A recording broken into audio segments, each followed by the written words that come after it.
Hello and welcome to Shoot the Defence on FNX, brought to you by My Sportswear, Youth Energy and Save Association. I'm your host, Delle, and we have a packed show tonight. We'll be discussing Spurs versus Chelsea, Arsenal's defeat at Stoke, Man United's annihilation of Swansea, red card controversy, and much, much more.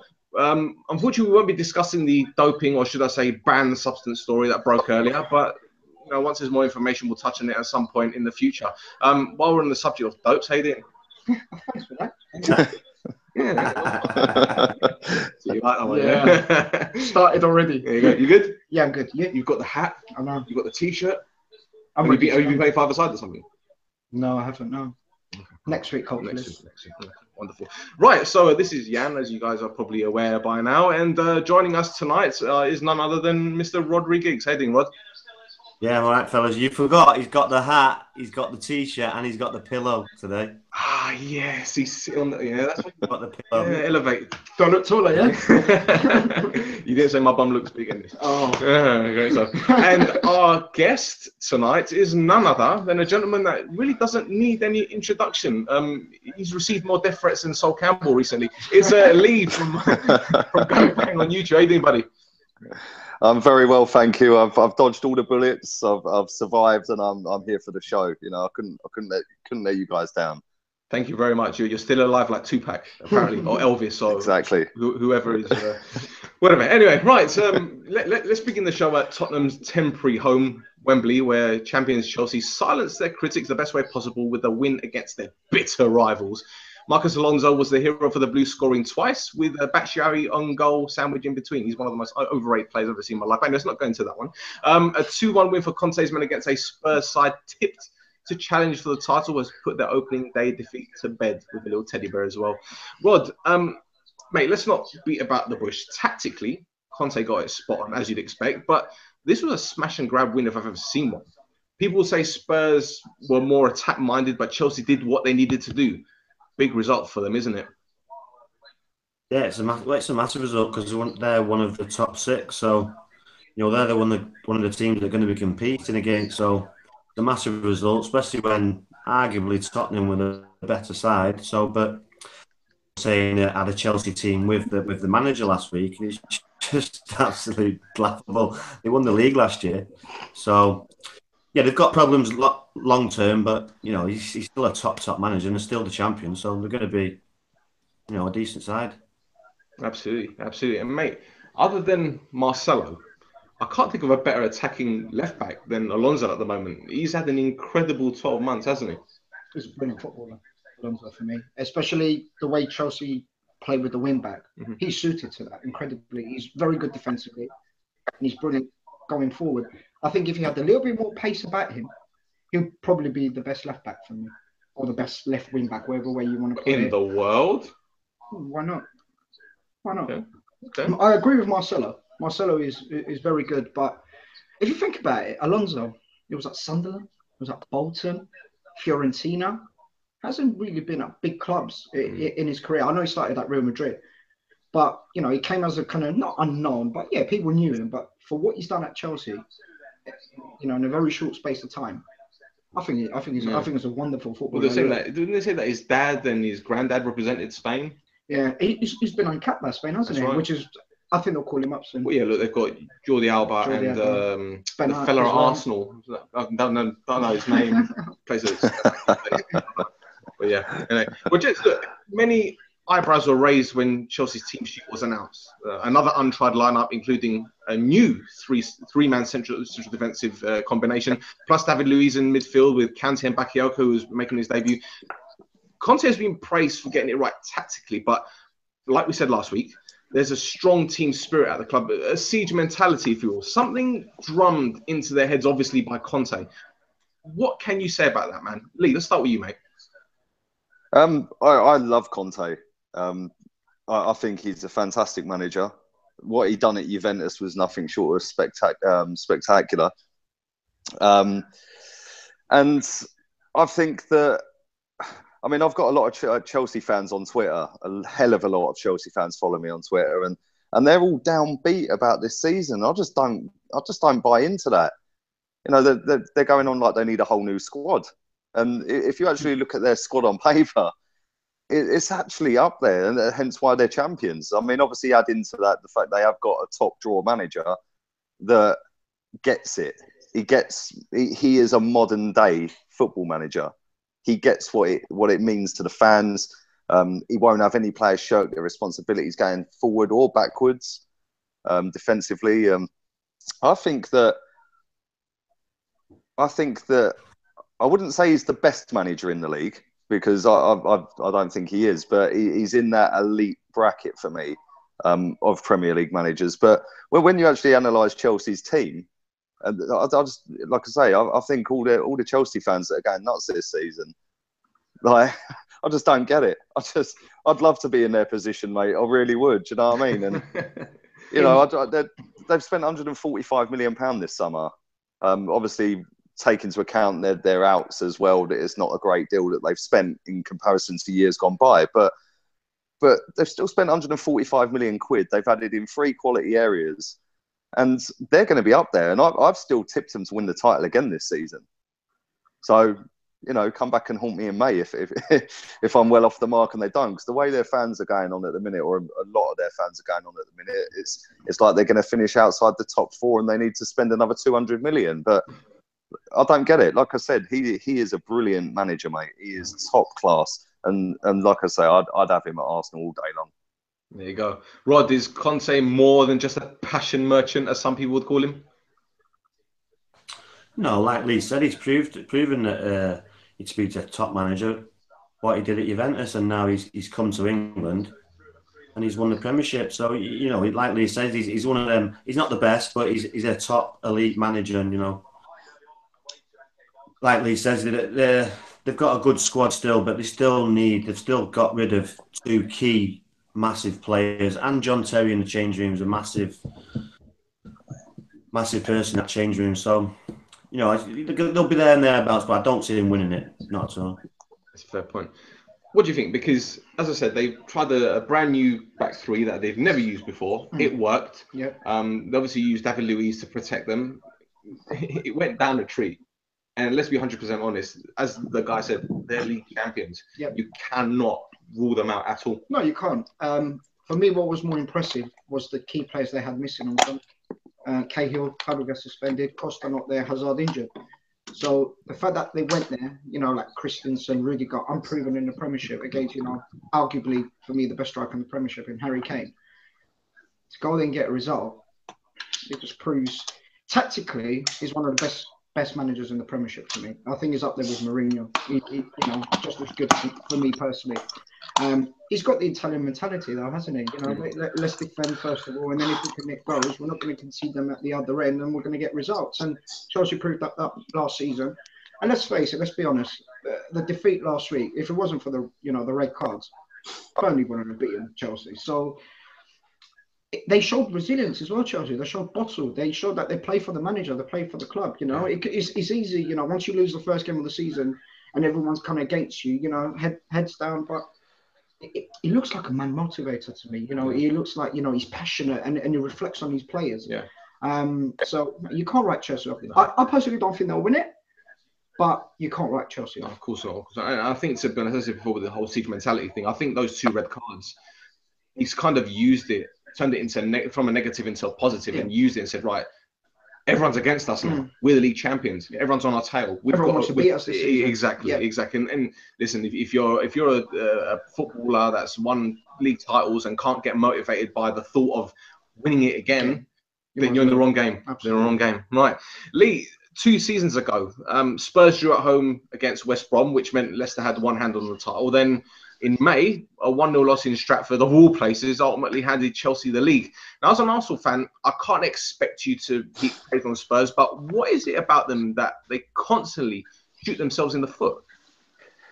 That's a brilliant question, to be fair. I think if Spurs knew that, they probably would have won the title in the last couple of years. To me, I think it's a mental thing. I think it's in their heads. A little bit along the lines of when Arsenal play Chelsea, we've mentally in our heads lost the game before we start, and I think Tottenham have a similar sort of problem as to when the going is on and it gets tough and it's the running, especially the last 2 seasons, as we've said, but when they're getting down that final straight, in the back of their head, they're thinking, we can't do it. We can't do it. And the pressure kills them. I think ultimately that's what it is. The pressure gets to them. And 9 times out of 10, they will bottle it. It's ironic that when they played West Ham a few years ago, that it all came undone. Because, I mean, if you look at if they played West Ham tomorrow, they'd beat West Ham. Yeah, when they played Chelsea a few seasons ago and Hazard turned up and done his business, the only time he did turn up that season.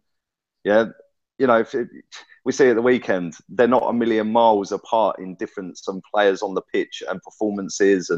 And yes, the league table showed different, but at the end of the day, Tottenham have got a quality first 11.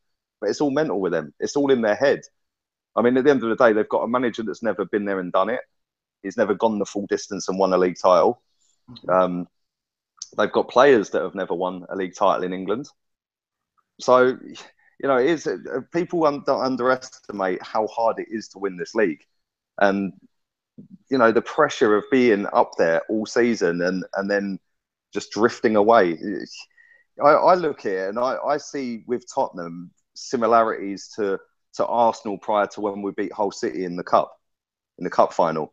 We were the nearly team. We were nearly good. We would nearly win something and then we'd just fall away at the end. Yeah, then we broke that hoodoo and we went and won the FA Cup against Hull, albeit we were 2-0 down and nearly threw it away.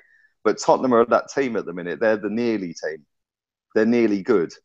Yeah, they just need, in my opinion, I think that they need a couple of proven Premier League winners in their team. Maybe not starting 11, but somebody around the dressing room, like we just spoke about John Terry leaving a minute ago. Somebody like John Terry, I know he was never going to go there, but somebody of that ilk that can get in there and just keep everyone calm when the pressure's on. And I could see that I know this pains me to say it and it's on record as well, but if they had somebody of that mould in the last couple of years, they would have won it once out of them 2 years.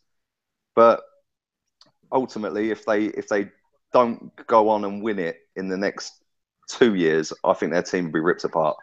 Yeah, I know. I couldn't agree with you more, mate. I mean, what you said before about their mentality, you're right. You have to question their mentality, especially in key games and at vital stages of the season. And I've got a question, not just the manager, but the senior players that are there. If you look at Vertonghen, if you look at Hugo Lloris, the mistake that he made. That's awful. You know, okay, fair enough. When goalkeepers make mistakes, naturally they're going to get criticised because obviously it ultimately leads to a goal. But this isn't the first time that Hugo Lloris has dropped a clanger in a big game. We saw it in the Euros in the final. He should have been saving that shot. It qualifies against Sweden in the right. last second of That's the game. Right. Yeah, that's right. So he's got previous, so to speak. And you know, there's a whole thing about Spurs and you know the whole mentality thing, which again I agree. But I think we should take this discussion and use it as a segue into our first bite back section of the show, which we put the question out to our Twitter followers and Facebook group members, and it is of course relating to Tottenham's Wembley hoodoo.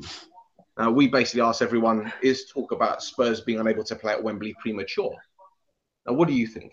Yes, I think so. That's just your answer. That's just Would you like to elaborate? And we've only been any other team on Sunday, Tottenham would have got a result for me. If Lloris does his job properly, Tottenham don't get beat on Sunday. And Tottenham were the better team, in my opinion. Probably the first half an hour, Chelsea were the better team. But after that, I thought Tottenham took over. Tottenham take their chances as a different game. It's only one game. And it proved to me on Sunday that Tottenham can play at Wembley. My criticism of Tottenham is their squad. I don't think their strength in depth is there. They're, like Lee was saying, I think they're 2-3 good players away. Like Kane, for instance. Jansen's not going to come in and score goals. We know that. You know, for me, I don't think he's a Tottenham player. I don't even think he's a Premiership player, you know, in my opinion. Son's hot and cold. Sissoko's coming on. He's not scored a goal for Tottenham. He's coming on to try and save a game. That's where, for me, it lies. Their first 11 is brilliant. On paper and the way that they play, they're good. But their squad is what lets Tottenham down, in my opinion. Rod, what do you think? Is Wembley this jinx stadium for them? Like Jan said, They played well, but history tells you it's a hindrance more than a help. So, but it's difficult to say, but it's not good. They'd rather be at White Hart Lane than Wembley. It's not going to be easy for him. So I just find with Tottenham, if it did get over the line or they did win the league, then they'd probably go on and win a couple more. But it's just getting over that voodoo of winning it. And like Lee says, they're just the bottle jobs. Leicester, when Leicester won the league, that was their chance to win it, and Leicester get too far away from them. But that was the chance. And then after they won that, they might have had the confidence to go on and win more. But the squad's a bit light, and without the starting 11, it starts to get lesser quality. So yeah, it's going to be difficult for him. But I don't think you can say it's a voodoo for him at the minute, because it's only been one game and they played well. It was Chelsea, and Conte he's no mug, and not Chelsea no mug. So, and you've seen Chelsea do this time and time again. So it was a poor result, but they did play well. So they've got to take confidence in that. That's right. And friends in the Facebook group page, Mike, he says, yes, that's just his answer. Yes. Mike just doesn't want to know. That's fine. That's fine. Nicky says, most definitely they've played the league champions too, which obviously you need to take into consideration. James May says, yes, once the voodoo is broken, expect the same as White Hart Lane. Well, they didn't lose a game last season, did they? White Hart Lane. Pascal Jimbonda, the voice of reason, says, if they can give a few fodder teams a hiding, they should be fine. It seems a mental block rather than actual performance to me, as I thought they played well in between the boxes. But when it mattered, they got Techi. He's a better analyst than I am. We should have him on the show. Listen, this is what I say. I mean, there's been a lot of talk about the size of the pitch. To be honest, I'm actually not having that. I mean, these are players who've played on many different surfaces. Rod has played on the Stokes pitch. He told me the other day. He said it wasn't great. Let's be honest, as you said, Spurs played well enough to win on Sunday. I mean, if it was against Brighton, I thought we'd be having this conversation. Exactly. But let me put a few points across to you guys, and you can argue with me as much as you like, or even our listeners can argue. Dele Alli, Harry Kane, Eric Dyer, they're all regulars for the national team who play at Wembley. Right, okay. Hugo Lloris plays for France and they play at the National Stadium, right? Yep. So it's not as if they're not used to this pitch. We know that Spurs play very narrow anyway. Yep. So they rely mostly on the fullbacks to get forward. So if anything, the width is going to help them. Am I wrong here? Sort of. Go on. Listen. Yes and no, because that could also be their downfall. It might help them going forward. They might be able to get more width, like you say, which therefore means they've got more space for their midfield runners to get into, which means Dele Alli and Eriksen will be scoring more goals. But it's also going to be their downfall defensively, because there's going to be bigger gaps because teams will be doing the same to them. In my opinion, just coming back to the whole Spurs Wembley thing, for them to have gone all season unbeaten at White Hart Lane last season was a good achievement for Spurs. Massive achievement. For them to go anywhere near that this season was always going to be difficult. But that being said, I don't think it's going to be a massive problem for them. And I'll tell you for why. Last season, they played at Wembley in the Champions League and then the Europa League when they got knocked out of the Champions League. They were playing the odd game here and there at Wembley. This season, every other weekend, they know they're at Wembley and there's 70-odd thousand Spurs fans in there. Obviously, adding the away fans and all the empty seats that they haven't been selling. But at the same time, that's now home. Do you see where I'm trying to come from? Instead of it just being an away match, which is pretty much what it was last season in the Champions League and Europa League, I know somebody that's been to that stadium and it's all decked out. Everything's Spurs there. You don't even know England play there. Yeah, there's nothing of England in there. It is literally all Spurs. So, at the fact that more Spurs fans are going to be able to go and see their team play in the weekend, which should create a better atmosphere, unless, of course, they're absolutely getting spanked by someone, which I can't really see. They don't really get spanked, do they, anymore? But I think it's not going to be White Hart Lane, let's put it that way. But at the same time, all these memes that are going around and all these jokes about they can't win at Wembley. They're going to win at Wembley, and they're going to spank some teams at Wembley this season because they are a good team. They were the better team against Chelsea on Sunday. The difference is Chelsea are more ruthless in front of goal, and they have been for the last two seasons, or last season and the start of this season. I know they cocked up against Burnley, but they've got, in my opinion, they've got more goal threat, Chelsea, all over the pitch than Tottenham have. Tottenham, you take Kane and Ali out the team, where are their goals coming from? You know, like you said, Johnson ain't going to chip in with 20 goals if Kane gets injured, is he? Delle Ali scored 15, 20 goals last season, whatever it was. You take him out of the team, he's a massive loss for him. Same with Eriksen. Them three players, if any one of them get a long-term injury, and people can shout that Kane was out for 3 months last season, you know, their midfielders were still chipping in at that point. If you get two of them injured, where are their goals coming from? And that's the only thing I'd say. But on Wembley itself, I don't see it being a massive issue for Spurs. I hope it is, because obviously I don't want them to finish above us. But I can't see it being this massive issue that people are making it out to be. One more thing I want to add is the opposition that Tottenham will play at Wembley this season. Your West Broms, your Burnleys, your Stokes, teams that don't get to Wembley. It's an opportunity for them to play at Wembley, which could make it more difficult for Tottenham because they might raise their game. Yeah, but I'm going to flip this. Sorry to interrupt. Yeah. They're not going to be able to park the bus at Wembley. True. They're not. No, they're not going to be able to do that. You give an extra 5-10% as a professional, as in, oh, look where I am. Oh, this is good. I might not play here again. Yeah. So they raise their game. Yeah, no, that's a great point. I was at Stoke at the weekend for the Arsenal game. Stoke's pitch is tiny. Yep. It's so tiny, and when they put them 8 men behind the ball, or 9 men at some point, there's no way you're breaking them down. If they do that at Wembley, you'll still find a way through at some point. I mean, some of the balls we were playing at the weekend, if that was at Wembley, it would have been a 5-6 yard gap between centre-backs instead of a 2-3 yard gap. That makes a lot of difference. So, yeah, I'll see both of your points there, to be fair. See both. They're going to raise their games to the lesser teams without any disrespect to them.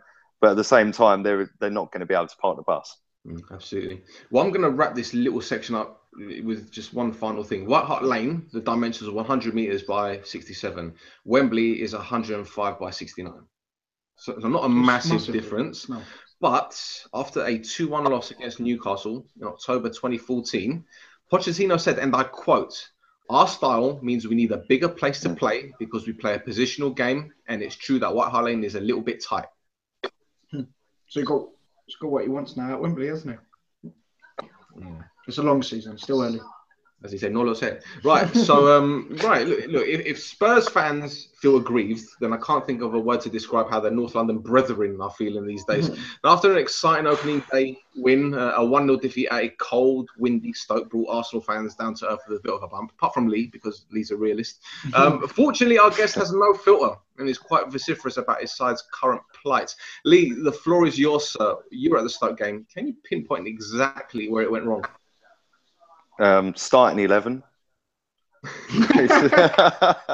Starting 11. You've got people band about this World Cup winner. Oh, he's a World Cup winner when they talk about Mesut Ozil. But we actually had another World Cup winner in Per Mertesacker sat on the bench with a little graze on his eye, which was why he missed the Leicester game. Apparently that was due to medical decisions, so can't knock that one. But if he's fit and he's fit enough to sit on a bench, he's fit enough to start the game. Because in my opinion, if one of your players goes down in the first minute, he's got to be ready to come on. So he should have started. Rob Holding, another centre-back, sat in the stands for that game in a suit, watching the game. I can kind of see why Wenger dropped him, because Jamie Vardy absolutely ruined him in the Leicester game.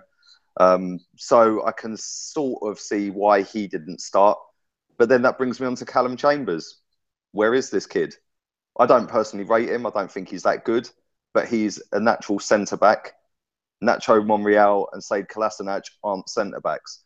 And then when you factor in the fact that Mustafi was coming back for his first game of the season after his last game was the Confederations Cup final. You know, it's not a great back three.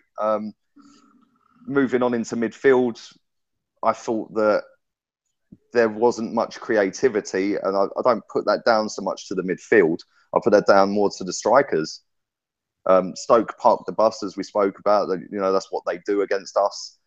That's why they've beaten us, I think, 7 times out of the last 9 away at their grounds. It's something ridiculous. It's a ridiculous stat.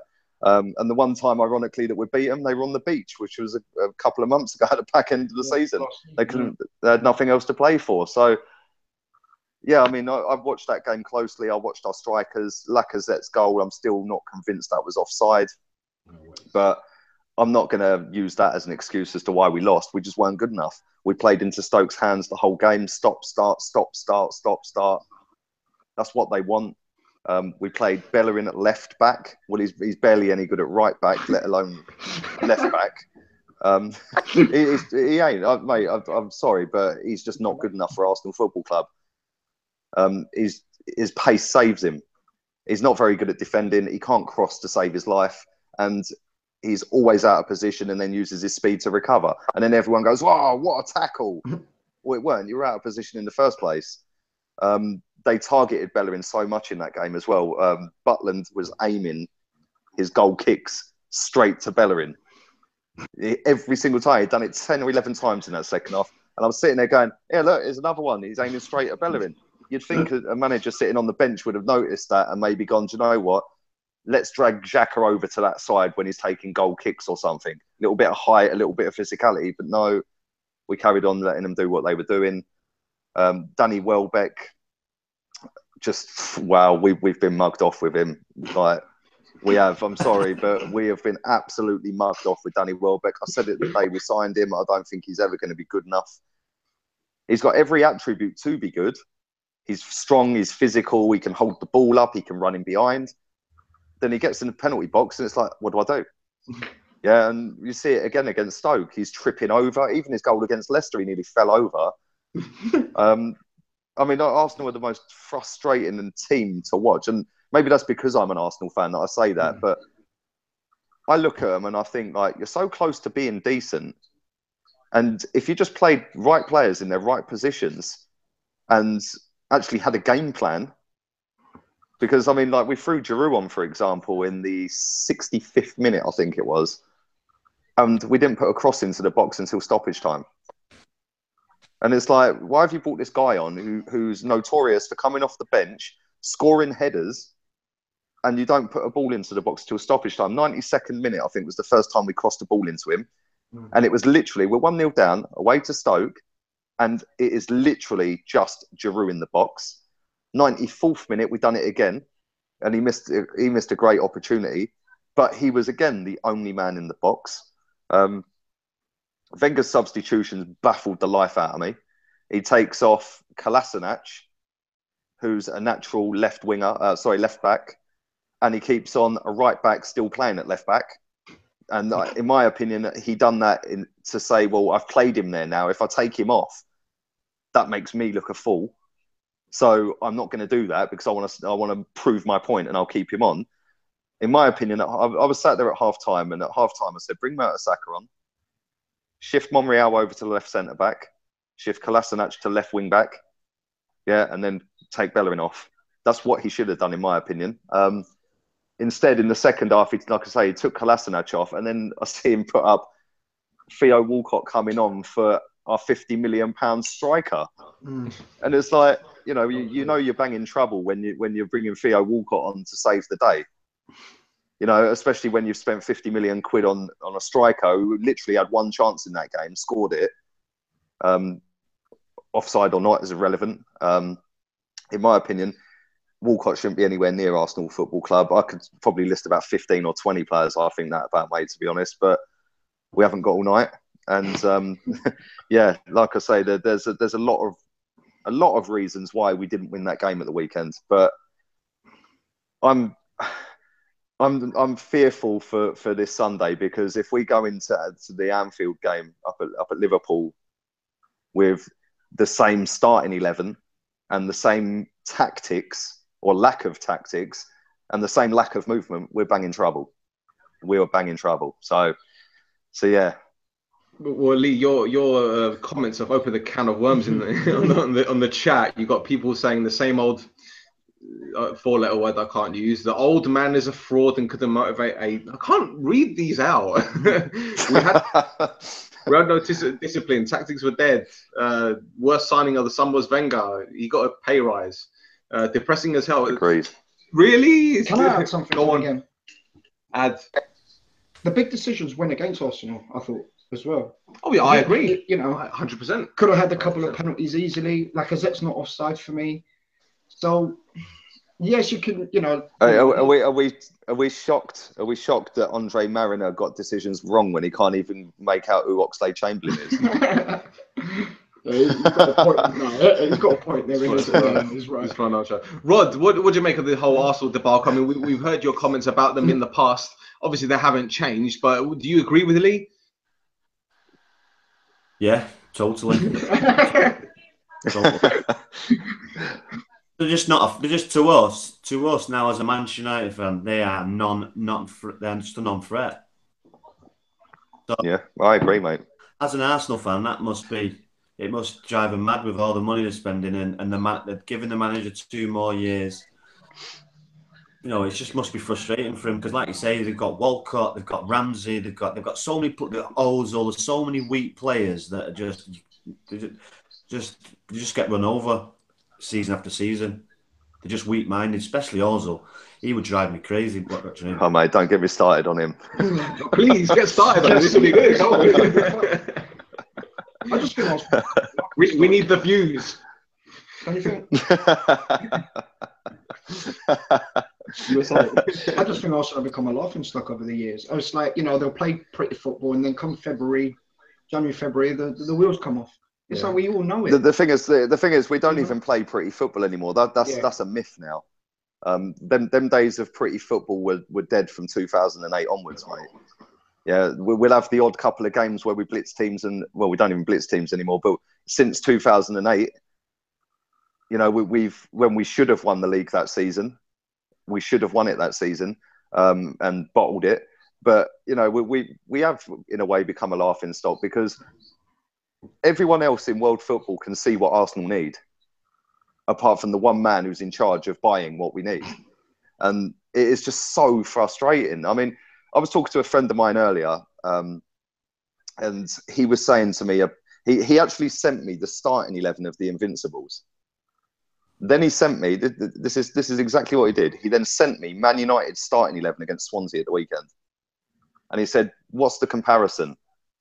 And I said to him, they're all big, they're all strong, they're all physical, and they can all chip in with goals.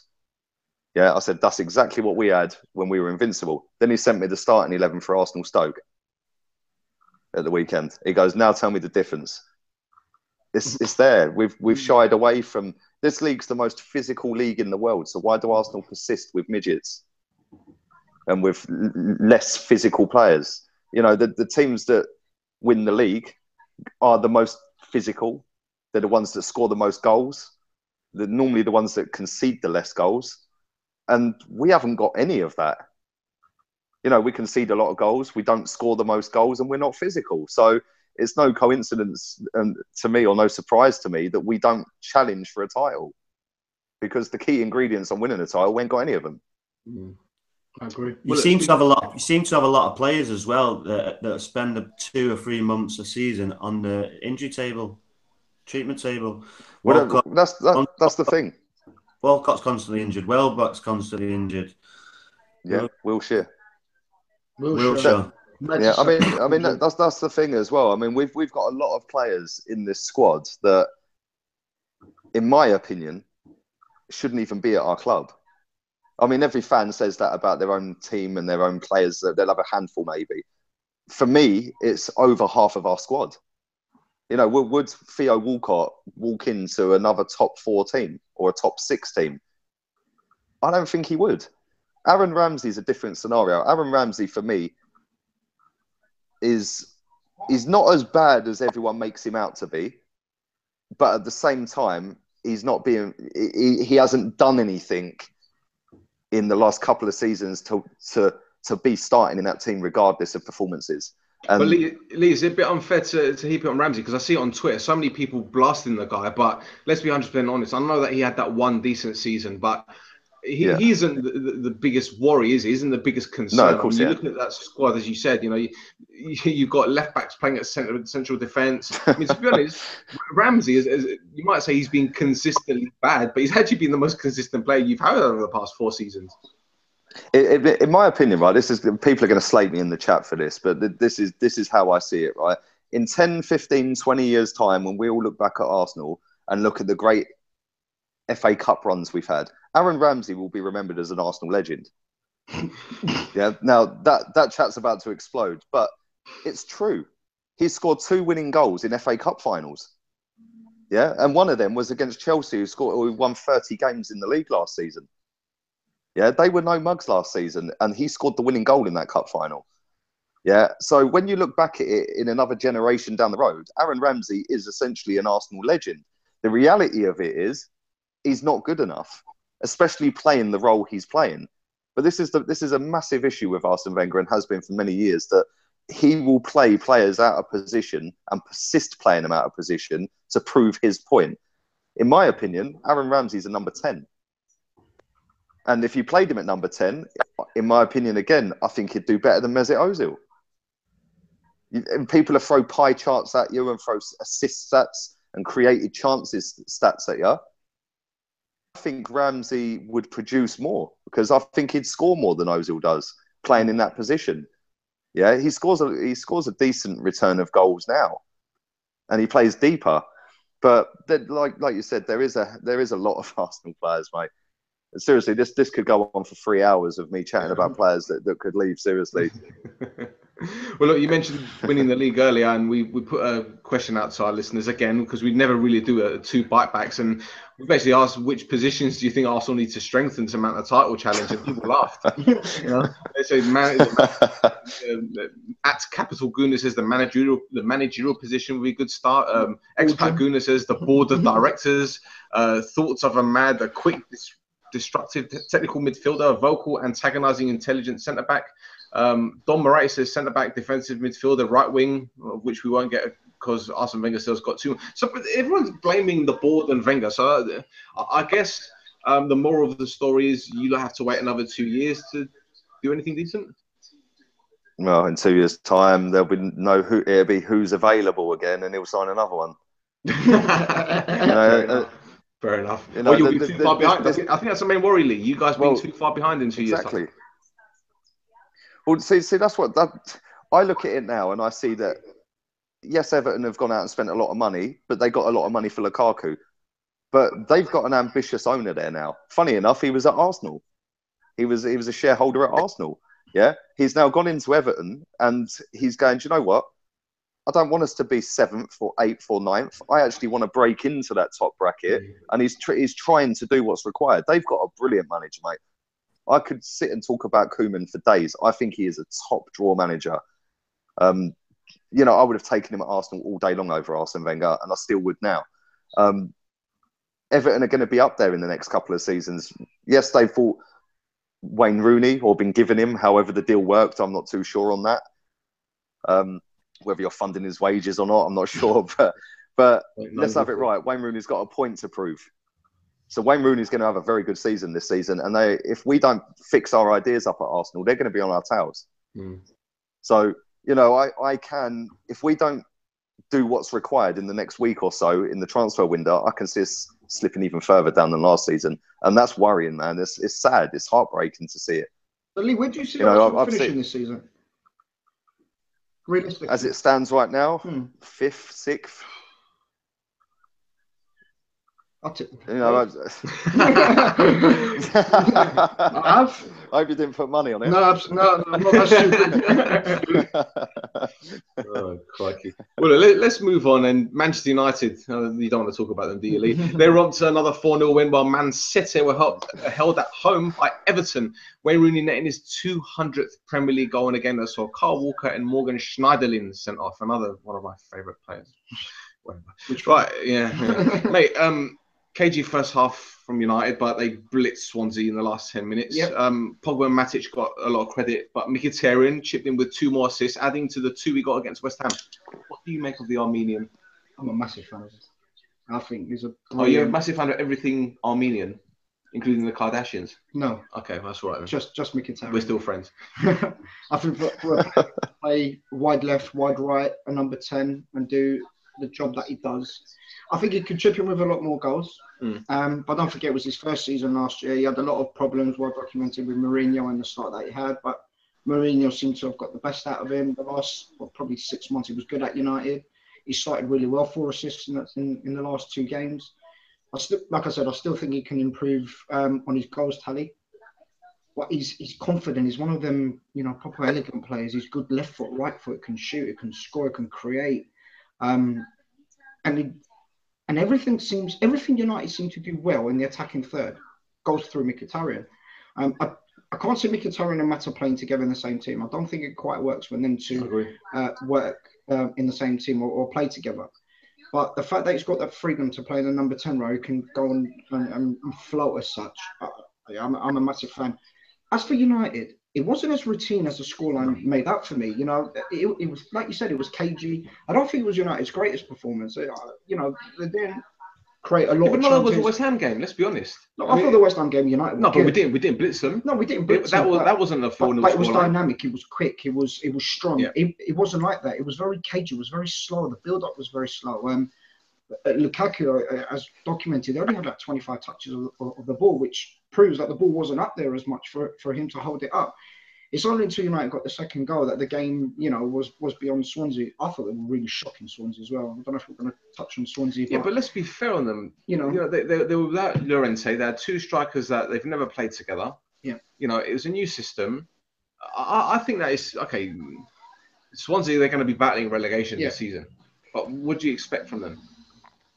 A little bit better than what they put out. In my opinion, come on. We said it the other week. Yeah. When Sigurdsson goes, it's going to affect them. It's going to affect them, I agree. So the money that they've got, they need to buy, and they need to buy well. Yeah. But it's a good start from United. So that's how it carries on. Rod, Lee, it was an entertaining game for the neutrals, the Man City game, obviously, and it was overshadowed by the 2 yellow cards the second yellow cards handed to Walker and Schneiderlin. Were they harsh, or did Bobby Madeley get them right? Rod? I think they were both harsh, really. It's just, I know it's turned into a non-contact sport, but come on, it's sometimes these referees they just ruin the games. Even though it arguably made City play better with 10 men because they dominated Everton in the second half. But they were very, very soft. Even though you could argue the Walker one, he's looked at him, but he's missed the ball, and I don't know what he was doing, but it was very, very harsh. And the Schneiderlin one, as Aguero helped the referee by getting sent off, probably. But yeah, it was a harsh, and no, they were both wrong in my opinion. Lee? Yeah, I agree. Both harsh. I can sort of see why the ref gave the second yellow to Walker, because he's standing right in front of the ref and he's had a look. He's looking at the man. And then he's giving him a shoulder. Do you know what I mean? So I can sort of see why, but at the end of the day, come on, man. That's never warranting a second yellow. Maybe have a word with him and say, look, just booked you 2 minutes ago. What are you doing? Calm yourself down. The Schneiderlin one, no way in a million years. Yeah. No way in a million years. I have no idea why he gave that.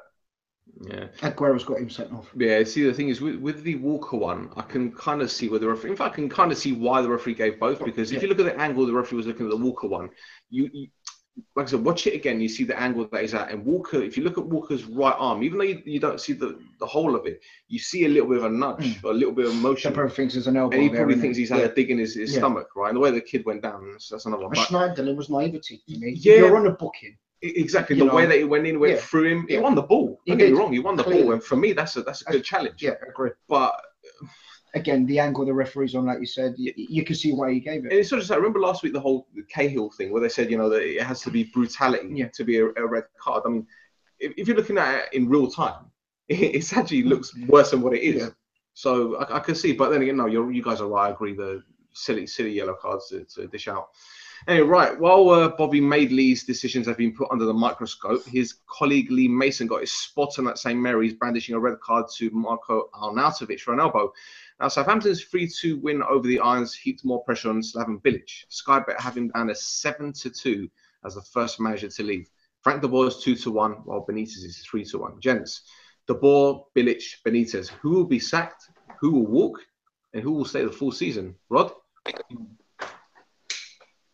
Well, I don't think de Boer will be going anywhere. I don't think Slaven Bilic will be going anywhere. They've just spent fortune back Slaven Bilic at West Ham, so.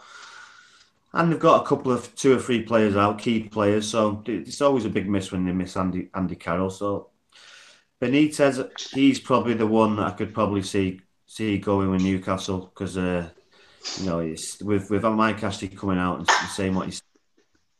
Doesn't seem like it's good times at there in a minute, especially when there's a start of the season. You think they'd be all buzzing to get it going, and it seems to be down and all negativity that's up there in a minute. So. If there's anyone I think that's going to go in the next few months, it's going to be Benitez. With the Ronald de Boer one, I don't think, I think they'll give him time. He's obviously changing the way they play. So I think the decent board there seems to be like at Crystal Palace, so they'll probably give him time. But out of any of the 3, I think I was going to put my money on it, it'd be Benitez. You? Bilic for me. Bilic? Really? What? I think he's under more pressure than the other 3 because of the money West Ham have spent. Okay. The fact that they've started the season really poorly. Yeah, they've got a few players missing, but so what? They spend money. Fans want results. They don't care about the players missing. They want what's going on the pitch. And the fact that he was under pressure last season and they haven't started this season well as well. I think for me I think the ball will stay. Bilic will get sacked and Benitez will resign. The thing is, we said at the beginning of last season, even though it was the beginning of Bilic's second year at the club, eventually the fans will turn, regardless if you're a fan favourite. It's happened to so many different clubs. They brought in managers and, oh yeah, we love him. And all of a sudden, results don't go their way and fans, exactly, the lotties disappear. Yep. The thing is with Bilic, I think that he had a rubbish season last year. Let's be 100% honest, but he's assembled a squad good enough to take them to that next level, whatever that is. I don't think that they will sack him just yet. I think that they'll take into consideration that A, they played Man Utd on the first day of the season. B, they went to Southampton, who is always a difficult place to go. And C, Arnautovic got sent off. I think once he gets his players back, we're going to see a completely different West Ham. I'm not going to say they're going to be challenging anything, don't get me wrong, but they will be hurting teams this season.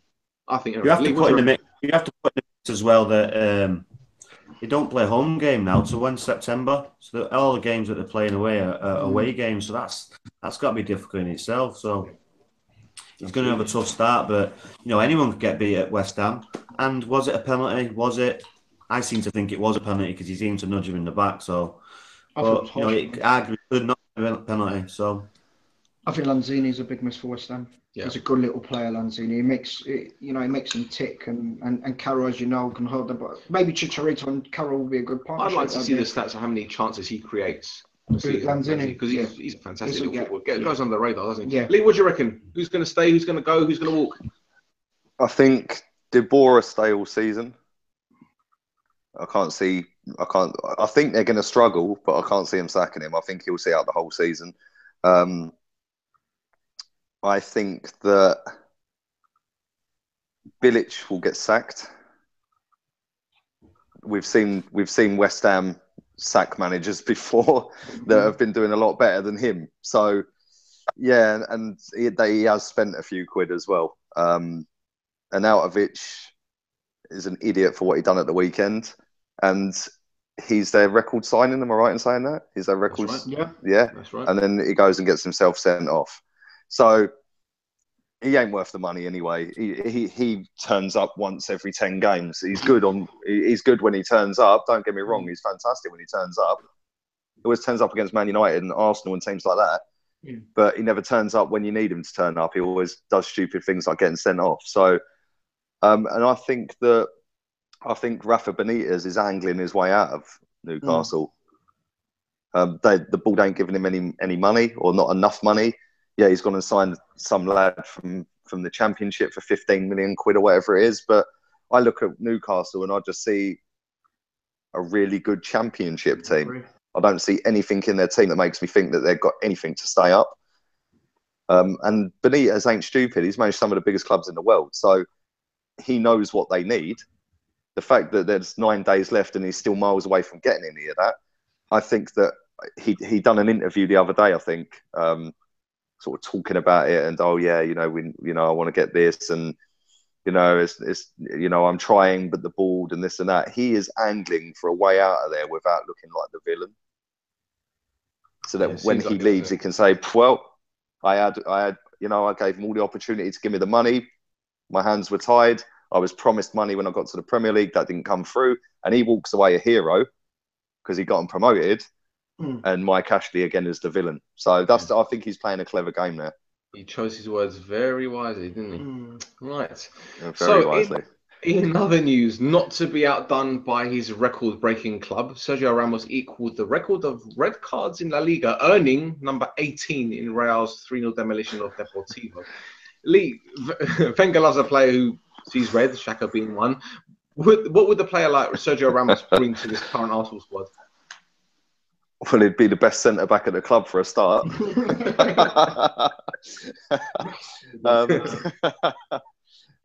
It'd also be one of the ones he'd probably be the most decorated, wouldn't he? In terms of trophies. Mate, a lot of people look at Sergio Ramos and they can't stand him.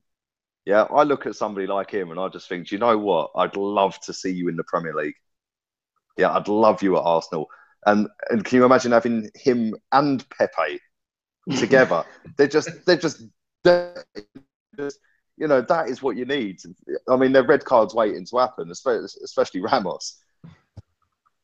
And I just think, for a centre-back, the amount of goals that guy has scored is unbelievable. And not just little goals. We're talking Champions League finals. Like, he's decided a lot of games or helped to decide a lot of big games.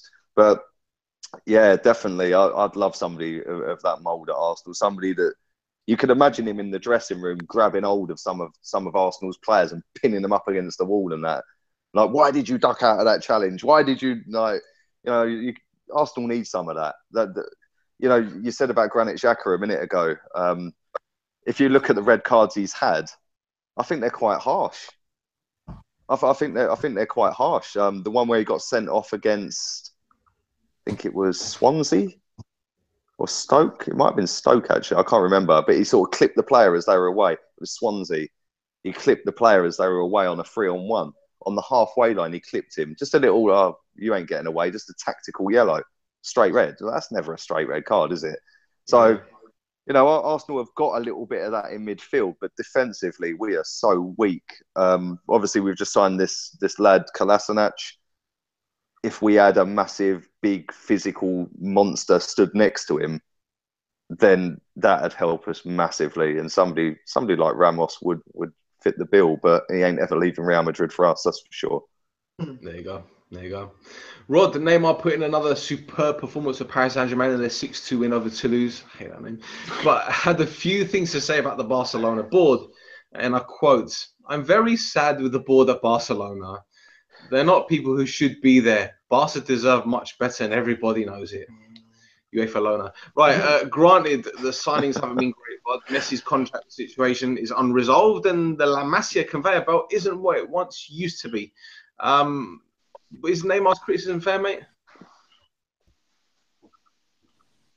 Well, just to keep his mouth shut. He's moved on now. He's got a massive deal. Just keep his mouth shut and just get on with playing football, because he started very well. So he's doing this stuff in the public eye, and I don't agree with it. Barcelona clubs, and they've obviously not gone things about the right way, and obviously he's not gone about it the right way. So they're all upset with each other, but. Airing the dirty laundry out in public, I'm not a big fan of that. So, but he should just get on with playing football because he's a good footballer. They're suing him, innit, Barcelona? For 8.5 million euros. That's right. Let it go. He's gone. He's deal with it. He's just got 200 million quid for it. Yeah, anyway. Exactly right. If anything, just to put my penny's worth in, if you don't mind. If anything, he should be kissing their backsides. That's how I look at it. He is now the highest paid footballer in the world by a country mile. He's the most expensive signing. That they've allowed him to go. And, these footballers, they live in a bubble, mate. Seriously. you know, he's gone to a team that were founded 10 years before I was born. And he's got the cheek to stand there and mug off Barcelona, one of the greatest teams the world has ever seen. Or clubs, should I say, one of the greatest clubs. Yeah, top 3 club in the world. Yeah, and he's got the cheek to stand there when they've sanctioned the deal, albeit it was in his contract that if they hit that, then he can go. Yeah. But he's getting paid 900 grand a week before tax. It's pathetic. And he's got the cheek to go and slag him off. He's mad, mate. He's off his head. Do you know what, right? I can't stand him. To me, this is controversial as well. To me, he's so overrated. He is so overrated. Yeah, and it's only a matter of time before somebody in that French league has enough of his rainbow flicks and sticks it on him. Yeah, see, this is the thing. It's a honeymoon period, isn't it, at Paris Saint-Germain? He's doing well. He's getting man of the match awards. I saw one of these Twitter accounts. I'm not going to say which TV channel it was, but they said he should be a contender for Ballon d'Or already. I'm like, really? Well, because he scored twice against Guingamp and Toulouse. Scored 1 against Guingamp. Oh, scored 1. Okay, I'm sorry. And 2 against Toulouse. Let's put it in perspective. Even though Paris Saint-Germain pay a lot of money, the French league, it's up there with the Scottish league, isn't it? Exactly. Yeah. No, if he really wanted to test himself, I've said this before. If he really wanted to test himself and he really wanted to be the Ballon d'Or winner, he would have gone to somewhere like City or United. Yeah, or even Chelsea. Somewhere in the Premier League. He wouldn't last 2 minutes in England. No, he wouldn't. That's why he ain't gone there. If you look at Spain is a less physical league. That's a fact.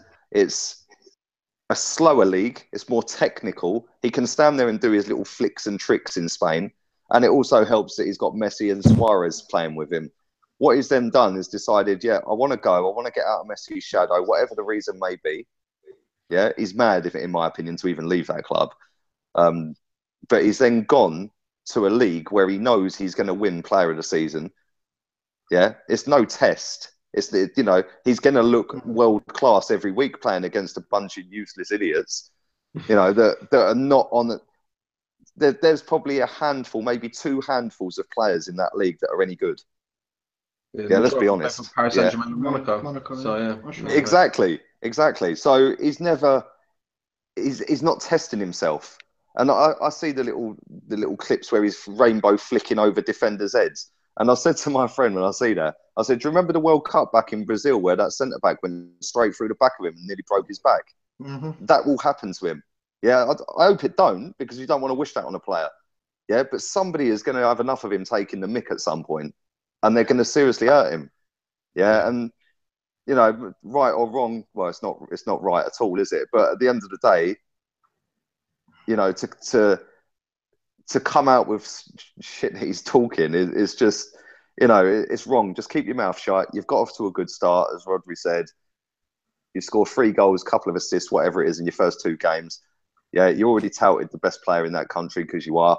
Yeah, and you're going to win everything in that country. So just keep it zipped. Yes, and justify your price tag.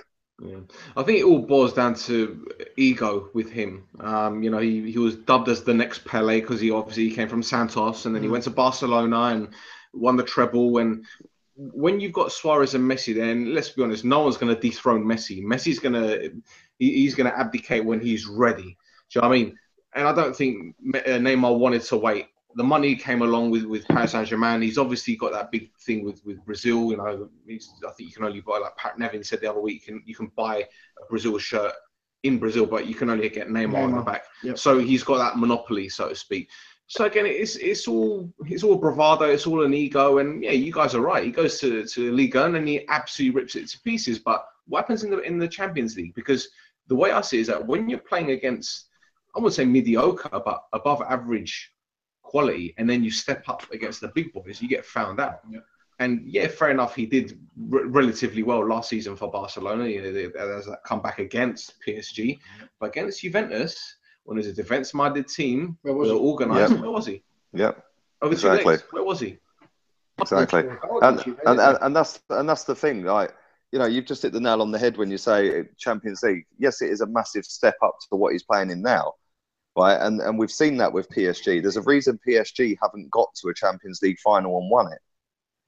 Yeah, because they can go out, they can go and buy Mbappe as well, and this Fabinho. They can go and buy whoever they want.